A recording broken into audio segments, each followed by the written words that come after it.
Your bedroom is 88 degrees at 6 in the morning. The house does not cool down anymore because the air conditioning system is old, and fixing it costs $5,000. Replacing it costs $12,000. So you do what millions of modern people do. You move through the day in discomfort, and you pay the power bill, which climbs every month until July and August become the two most expensive months of your year. $300, $400, $500, and still the upper floors stay hot. The attic is pushing 110 degrees. The heat radiates down through the ceiling. You lie awake at night wondering if there is something else you can do, some way to make this cheaper. There is, but it does not involve a new machine. In an Amish farmhouse in Holmes County, Ohio, there is a method that costs $4 to implement and takes maybe 3 hours of work. It has been keeping bedrooms cool for over 100 years in communities where air conditioning is not an option and electricity is kept to a minimum. The method does not replace an air conditioner if you have a broken one, but it does something almost as valuable. It makes air conditioning unnecessary in the first place. A bedroom that normally requires cooling all day and night can stay cool naturally through the hottest months. The family that lives there spends almost nothing on summer electricity, and when you understand why the method works, you realize that modern homes were designed in a way that makes them unnecessarily hot, and we just accepted that as normal. The principle is this: a house gets hot because heat enters it and becomes trapped. Most people think the solution is to remove the heat with a machine. But the Amish understood something simpler. If you stop the heat from entering in the first place, there is nothing that needs removing. No machine, no bill. Just understanding how sunlight, air, and heat actually work. Let me tell you how I learned this, because the story matters to understanding why it works. I was helping rebuild an addition on a farmhouse outside Berlin, Ohio. It was late June. The thermometer outside was 96 degrees, and we were working inside a room with no air conditioning.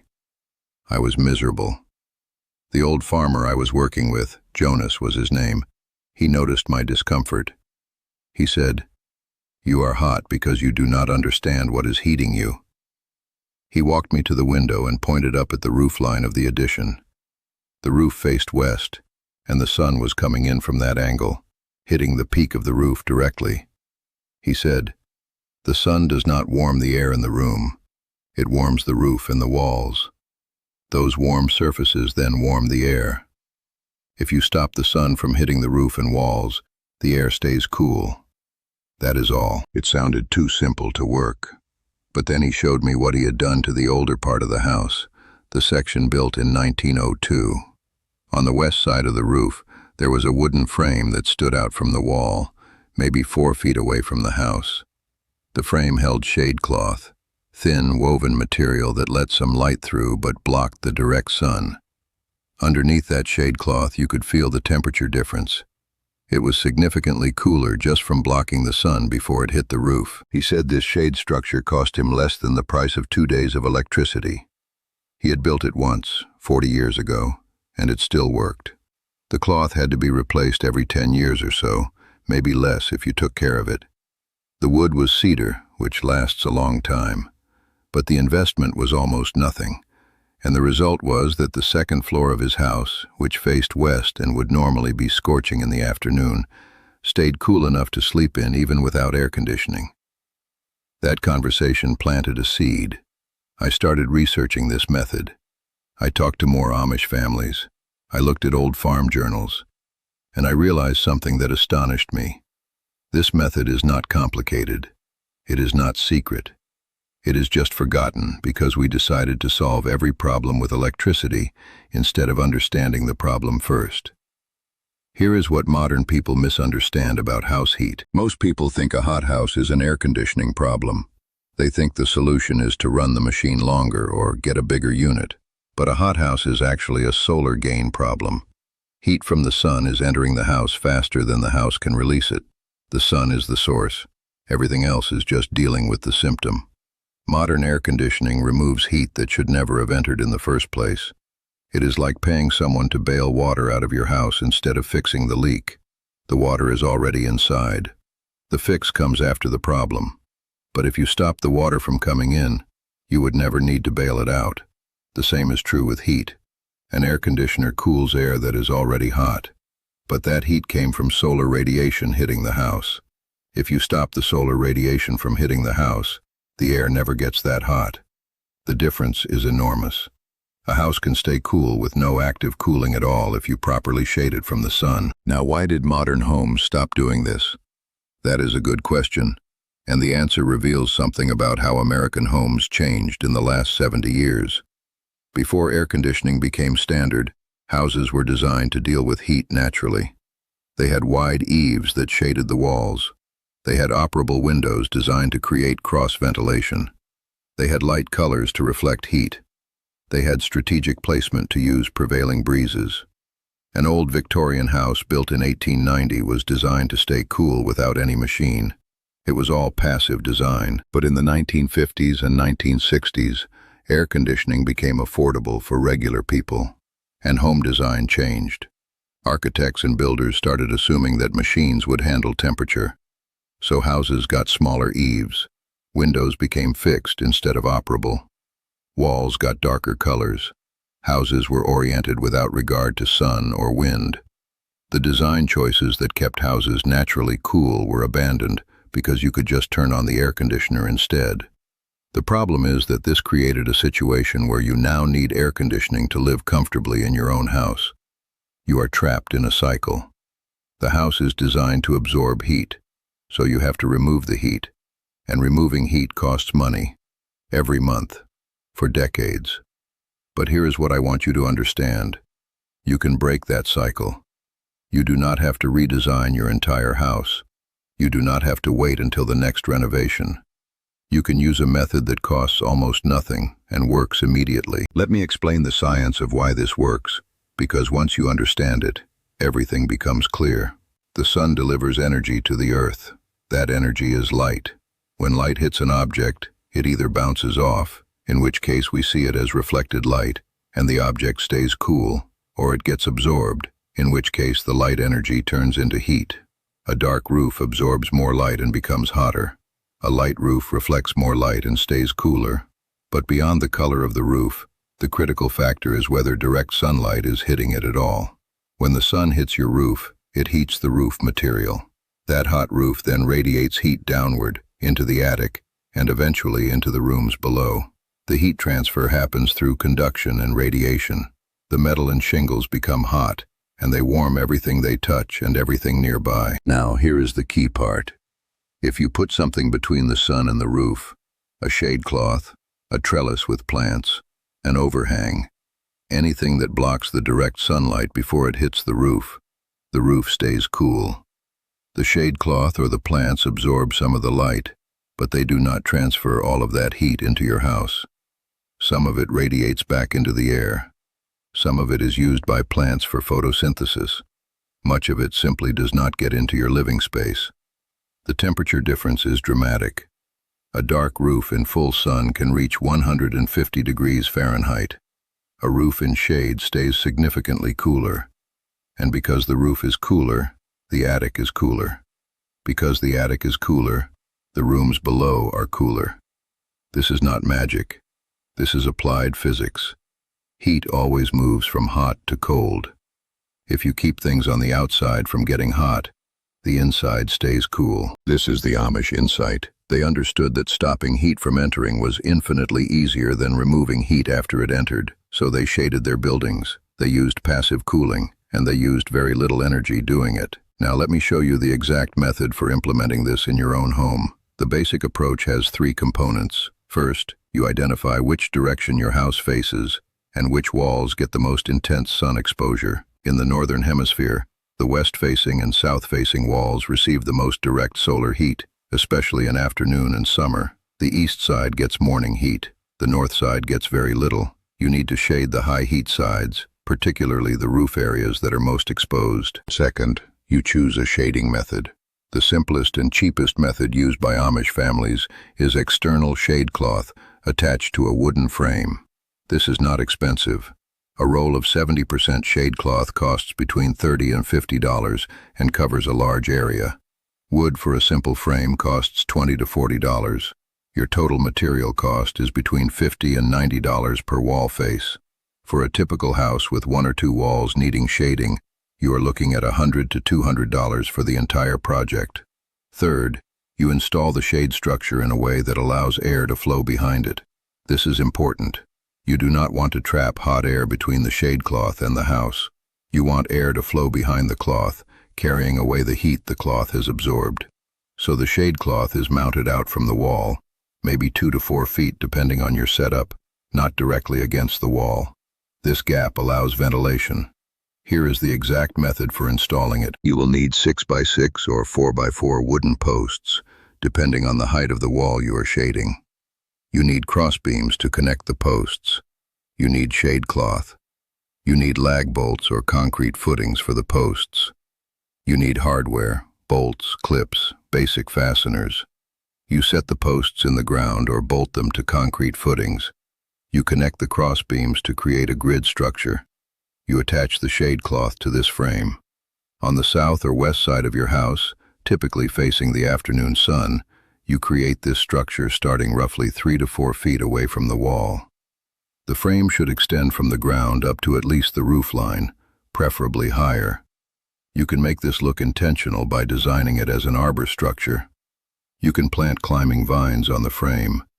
These vines will eventually provide additional shading and cooling through evapotranspiration. Or you can keep it simple with just the cloth.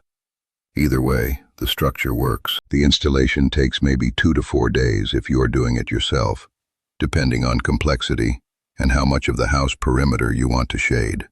A professional would charge $2,000 to $4,000 for this work. But the materials cost, as I said, is between $100 and $300 if you do the labor yourself. Now for the window-specific shading, which is also critical, you can use roller shades or exterior blinds designed to block sunlight while allowing airflow.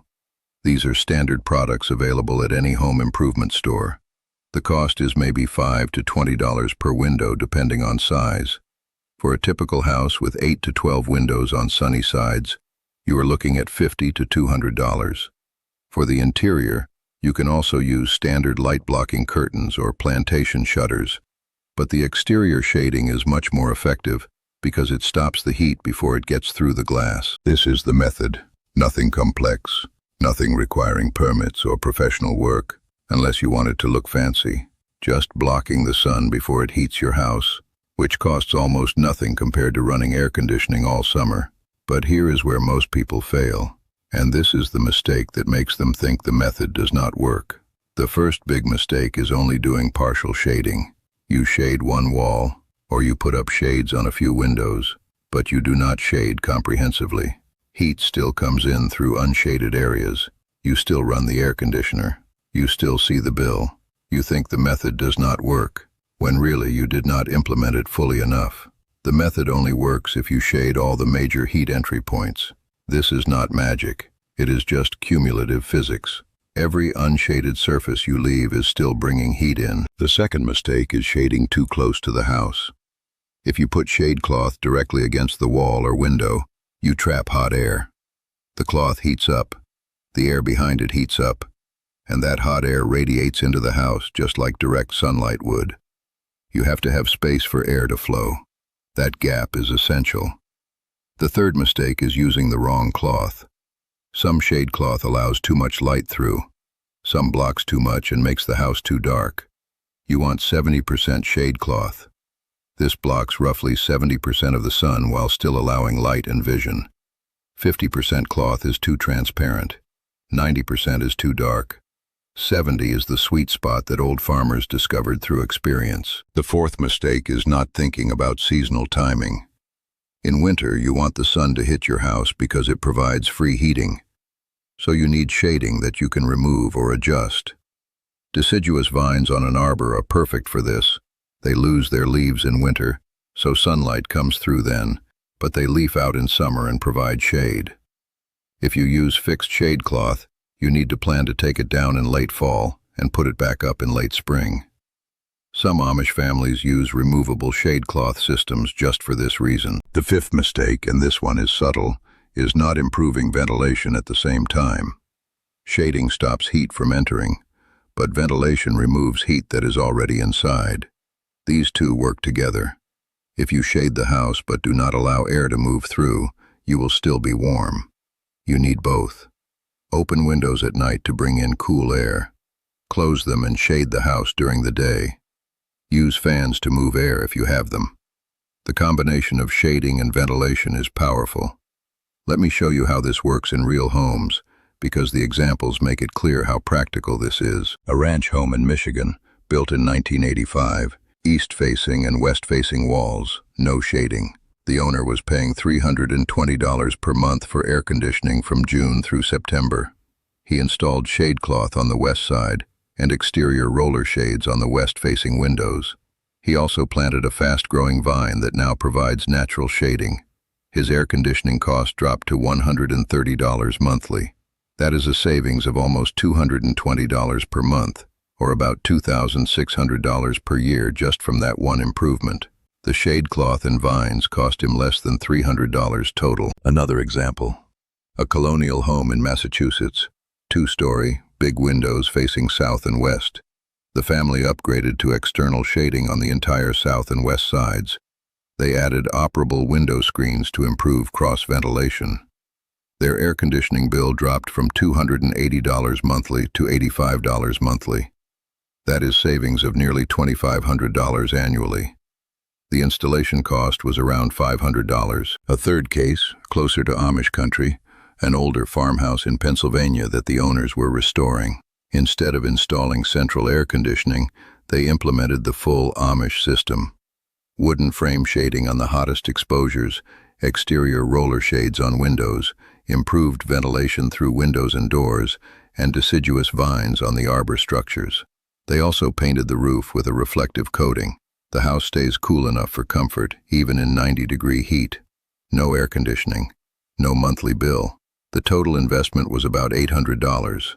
They estimate they save $600 per year on electricity. The system paid for itself in 16 months. I tested a version of this myself in a suburban home. I installed shade cloth on the west side of the house, covering both the roof area and windows. I planted a fast-growing vine. I added exterior shades to windows on the south side. I improved ventilation by opening windows strategically. The result? The bedroom that was previously 88 degrees at 6 a.m.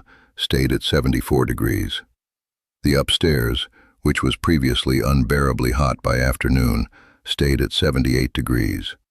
The air conditioning did not need to run during the day.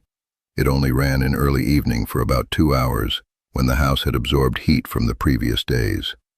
The monthly electricity bill dropped from $270 to $95. These are not theoretical numbers. These are measured results in real homes. The reason this works so reliably is because it is addressing the actual cause of the heat. Most air conditioning methods are treating the symptom.